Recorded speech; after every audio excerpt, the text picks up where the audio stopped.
아, 제가 이 부활주일만 되면 어릴 때 기억이 납니다. 어릴 때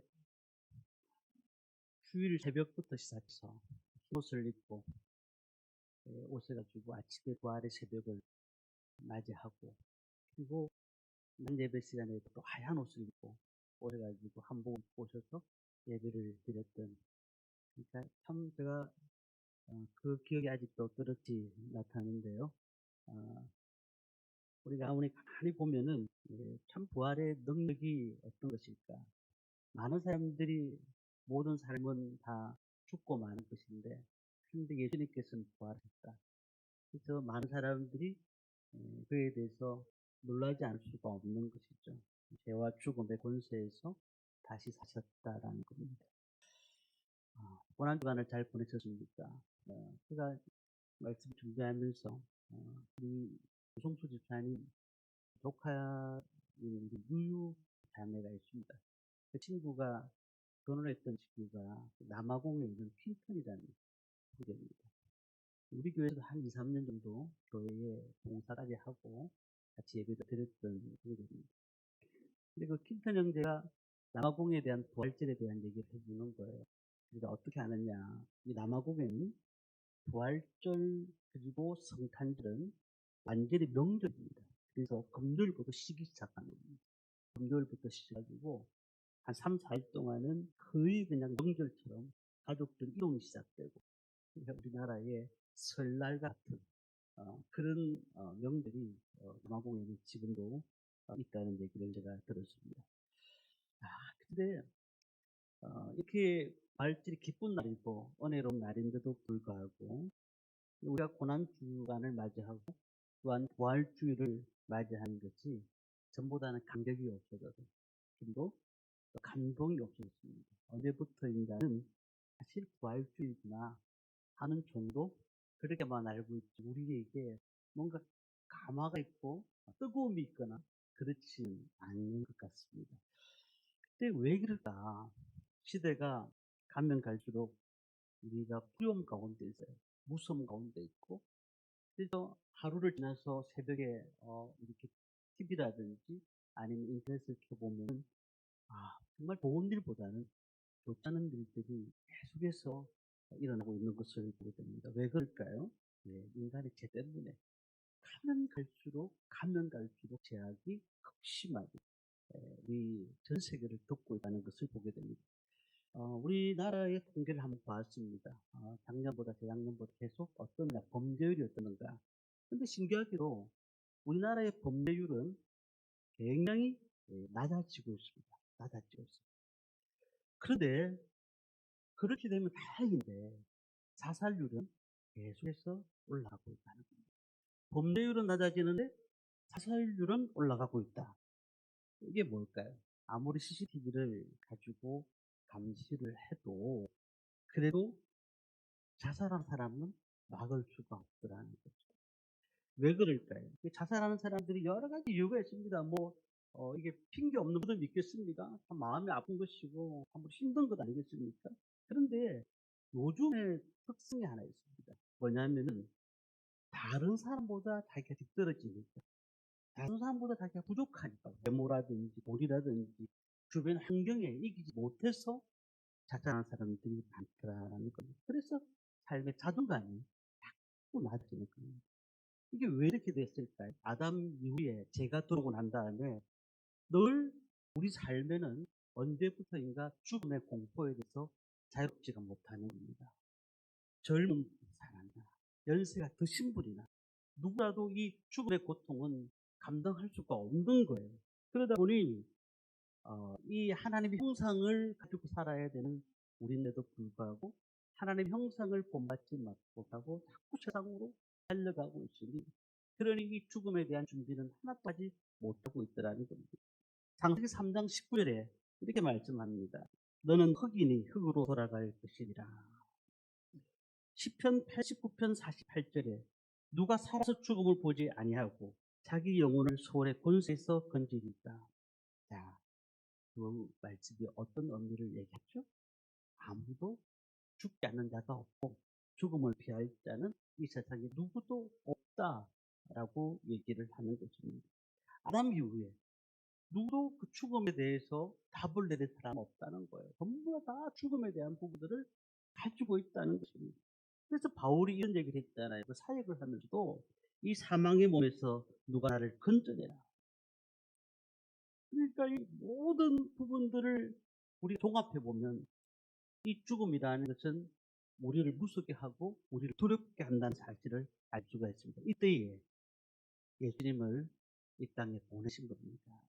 예수님이 오셔가지고 길과 생명과 진리 되신 예수님이 이 땅에 오셔서 우리에게 정말 어둠 가운데서 헤매고 있는 우리에게 말씀을 주시고 마음의 상한 자를 고치시고 그리고 자유함을 허락하셨다는 겁니다. 가는 곳곳마다 치료하시고 또한 마귀에게 눌림 당하고 있는 자들 놓이게 하셨고 그리고 그 자유함을 통하여서 죄에서 나오게 하셨다는 사실을 알 수가 있습니다. 야, 그런데 그렇게 3년 동안의 공생애를 끝내고 무엇을 하셨는가? 인류의 모든 죄를 대신해서 십자가에 달려 돌아가셨다는 것이죠. 그래서 지난주 우리가 한 주간 고난 주간을 던놓고 우리가 하나님 앞에 묵상을 했습니다. 금요일 날, 지금 말하면 금요일이죠. 금요일 아침에 9시에 십자가에 달렸었습니다. 그리고 오후 3시에 운명하셨으니까 그 십자가에 6시간 동안 달려 있는 것입니다. 자, 그때 자연적인 현상 두 가지가 나타났죠. 마태복음 27장 45절 말씀 보니까 제6시로부터 온 땅이 어둠이 임하여 제9시까지 계속되더니 그리고 51절 말씀 보니까 이에 성소 휘장이 위에서부터 아래로 찢어져 돌이 되고 자, 무슨 말입니까? 12시부터 3시까지 어둠이 계속됐다. 태양이 빛을 잃고 태양이 빛을 발하지 못했다는 것이 어둠이 계속됐다는 거예요. 두 번째는 성소가 휘장이 위에서부터 아래로 찢어졌다라는 겁니다. 하나님과 사람과의 막혔던 죄의 담들을 무너졌다. 우리가 다시 말하면은 하나님 앞에 나갈 수 있는 길이 생겼다. 예수님의 이름을 부르는 그런 것이잖아요. 자, 그런 가운데서 누가복음 22장 47절 보니까 백부장이 그 예수님이 십자가에 못 박혔던 사건들을 계속해서 보았어요. 보았더니 그가 이런 고백을 합니다. 백부장이 그대를 보고 하나님께 영광을 돌려 이르되 이 사람은 정령 거인이었도다. 그렇게 고백을 했다는 거예요. 죄인인 줄 알고 못 박았는데 가만히 보니까 이 사람은 참으로 오인이었다고 얘기를 하고 있는 겁니다. 그 죽음이 로마 군병에 의해 가지고 확인되었습니다. 그리고 아리마대 요셉을 통해서 그 무덤에 장사를 지내게 됩니다. 예수님을 못 박았던 사람들이 어떤 생각을 했을까요? 야, 우리가 승리자가 되었다. 유대인이 왕이라고 했던 자칭 유대인의 왕이라 했던 예수님을 못 박아 죽였으니 우리가 승리했다라고 생각을 했을 것입니다. 제자들도 어떻게 했을까요? 자기가 실망에 빠지기 시작했고 그리고 자신이 하던 그 업무를 다시 보러 다 예수님을 떠나서 뿔뿔이 흩어졌다고 얘기를 하고 있는 것입니다. 오늘 그까지 말씀을 보면서 오늘 28장 1절부터 말씀 보면은 그런 가운데에 막달라 마리아와 다른 여인들이 그 주님을 무덤을 향해서 달려가고 있는 모습을 보게 되는 겁니다. 우리 1절 말씀을 함께 읽겠습니다. 안식일이 다 지나고 안식 후 첫날이 되려는 새벽에 막달라 마리아와 다른 마리아가 무덤을 보고 갔더니 그들이 어떤 마음으로 갔을까요? 절망 가운데 갔을까요? 지금까지 예수님의 생애를 다 보았던 정말 지금까지 예수님의 그 삶에 어떻게 일을 하셨고 어떻게 사역을 하셨던 것을 다 보았던 그의 가운데서 예수님이 어떻게 또한 고통 가운데 십자가에 달려 돌아가신 것을 보았던 그들이 얼마나 힘이 빠져서 갔겠습니까? 그때 가는 길에 5절 말씀을 한번 볼까요? 같이 읽겠습니다. 천사가 여자들에게 말하여 이르되 너희는 무수하지 말라. 십자가에 못 박히신 예수를 너희가 찾는 줄을 내가 아노라. 6절 읽습니다. 그가 여기 계시지 않고 그가 말씀하신 대로 살아나셨느니라. 와서 그가 누우셨던 것을 보라. 자, 너무 놀라운 일이 생기는 겁니다. 3일 만에 예수님께서 부활하셨다.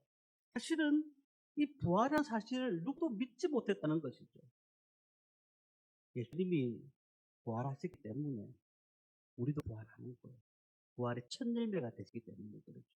기독교의 뿌리가 되는 것입니다. 그래서 사망에서 생명으로, 제가 서두에 말씀드렸죠. 우리는 죽음 때문에 누구도 고민하지 않을 수가 없습니다. 연세가 들면은 이게 한 군데 한 군데 아프기 시작하는 겁니다. 아프다는 것은 우리 몸이 전처럼 그렇지 않다는 것을 얘기하는 거잖아요.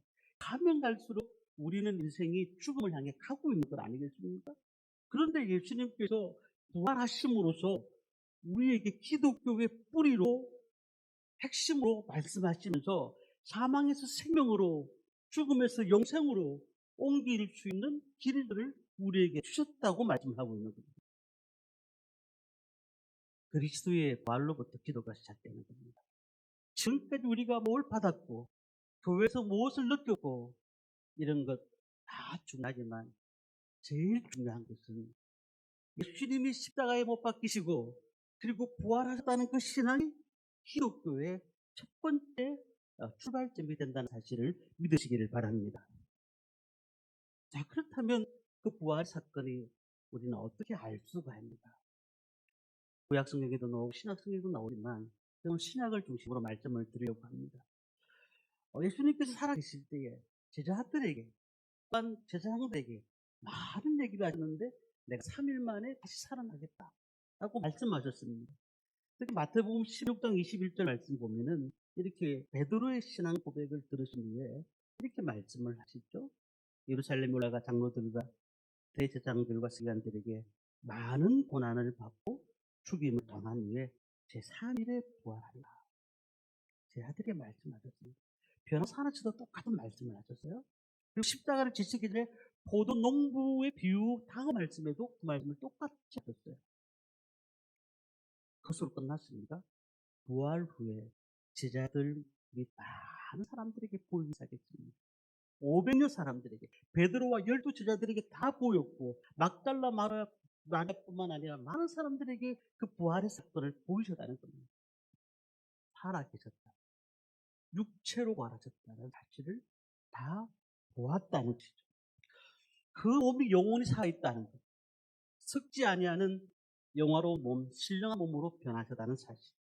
우리가요, 이 영적인 부활을 우리가 어떻게 알 수가 있겠습니까?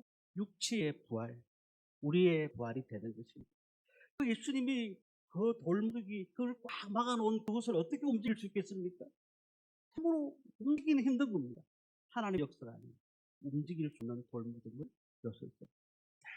다시 말씀드리면 우리 삶에 많이 보십시오. 아무리 해도 안 되는 것들이 있습니다. 물질 문제도 그렇고요, 사업 문제도 그렇고요, 질병의 문제도 그렇고요, 여러 문제들이 우리 가운데서 그냥 산처럼 쌓입니다. 우리가 어떻게 그것을 옮길 수가 있습니까? 부활의 소망을 가져야 됩니다.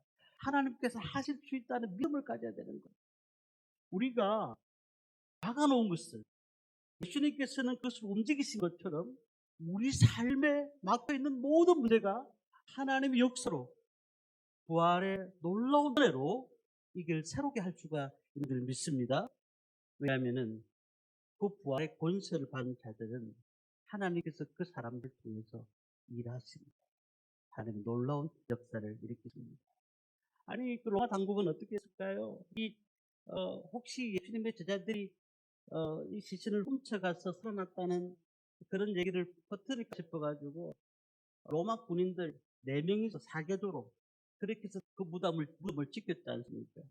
이게 막 사람들이 예수님 십자가에 못 박을 때 막 돌멩이를 던지면서 못 박아라고 했던 사람들이잖아요. 많은 사람들이 민중의 힘, 그래서 예수님을 십자가에 못 박는 것은 당연한 것이다라고 생각을 했어요. 그런데 그렇지가 않았어요. 아무리 그렇게 해도 진리는 절대로 움직이지 않는 거예요. 진리는, 하나님의 말씀은 그대로 우리에게 나타나는 거 아니겠어요? 우리 엘리야 보십시오. 엘리야가 하나님의 참신인지 거짓인지, 바알신이 참신인지 거짓인지를 850대 1로 싸워서 이겼던 사람이에요. 자, 노아가 방주에 노아 18명만 들어갔습니다. 예수님의 12제자만 그 하나님께서 은혜를 주셨습니다. 예수님께서 그들만 데리고 다니면서 그들에게 복음 전하는 것을 가르쳤습니다. 미디안 13만 5천 명을 누가 이겼습니까? 기원 300용사가 이겼습니다. 바울에게 무릎 꿇지 않았던 7천 명이 있었기 때문에 그 당시에 놀라운 하나님의 은혜가 있었다는 사실이에요. 자, 바꾸 얘기하면 우리가 부활신앙을 믿는다고 하면은 뭐 세상 사람들이 어떻게 생각하든 간에 우리는 진리 힘을 믿는 것이고 그 진리 힘 가운데서 하나님의 살아계심을 믿고 있는 사람들이라는 겁니다. 그러니 우리는 세상 사람들이 안 된다 할 때 승리할 수 있는 줄 믿습니다. 왜냐하면 부활의 신앙을 믿는 사람들은 그 놀라운 은혜가 우리 가운데 임하기 때문에 그런 것입니다. 하면 갈수록 제약이 물을 들고 세상의 문화라든지 모든 것이 정말로 바뀌고 있습니다. 아니, 악한 마귀가 마지막 때가 얼마 남지 않은 것을 알고 얼마나 우리를 공격하고 있는지 몰라요. 그런데 우리는 그 공격을 받았을 때 싸우잖아요. 피해버린단 말이에요. 우리는 이길 수가 있습니다. 우리는 부활의 신앙을 믿는 사람들이기 때문에 하나님께서 그런 권세와 능력을 주셨기 때문에 우리는 충분히 이길 수가 있다는 사실입니다. 하나님께서 가인에게 이렇게 말씀하셨습니다. 죄의 소원은 내게 있으나 너는 죄를 다스릴지니라. 너는 죄를 다스릴지니라. 우리가 인생들에게 죄를 다스릴 만한 힘이 있습니다? 없습니다. 그런데 예수님께서 죄악의 권세를 깨뜨리시고 부활의 놀라운 역사를 우리에게 주심으로 말미암아 우리가 이 죄에서 승리할 수 있는 은혜를 받았지 않습니까? 그래서 부활의 능력을 믿는 초대 교회 성도들에게 이렇게 말씀합니다. 고린도전서 15장 55절 보니까 사망아 너를 이기는 것이 어디 있느냐? 사망아 너의 쏘는 것이 어디 있느냐? 로마서 8장 35절 보니까 누가 우리를 그리스도의 사랑에서 끊으리요? 환난이나 공고나 박해나 기근이나 적신이나 위험이냐 칼이냐. 우리는 예수 그리스도의 부활로 인해서 승리의 계활을 올릴 수가 있다는 사실입니다. 그래서 부활은 확실한 능력이에요. 부활은 확실한 소망입니다. 두 번째로 이 부활의 능력을 소유하는 사람은 어떻게 되냐면 믿어야 됩니다. 믿어야 돼요. 죽은 나사로를 살릴 때 어떻게 말씀하셨죠? 예수님께서 믿어라 말씀하셨습니다. 요한복음 11장 26절 보니까 무릇 살아서 나를 믿는 자는 영원히 죽지 아니하니 이것을 내가 믿느냐. 믿음을 강조하고 있습니다. 종교 지도자들도요. 그 예수님께서 3일 만에 부활할 것이라는 사실을 믿지는 않았지만은 그들이 예수님을 통해서 들었어요. 기억하고 있습니다.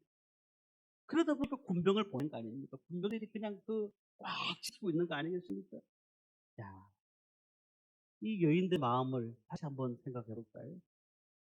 4일 동안 일어났던 일들이 그 머릿속에 각인이 되어 있을 겁니다. 예수님이 십자가에 못 박히고 그리고 군병들이 그것을 지키면서 얼마나 고통 가운데서 죽어가는 그 모습을 이 여인들이 보았을 거란 말입니다.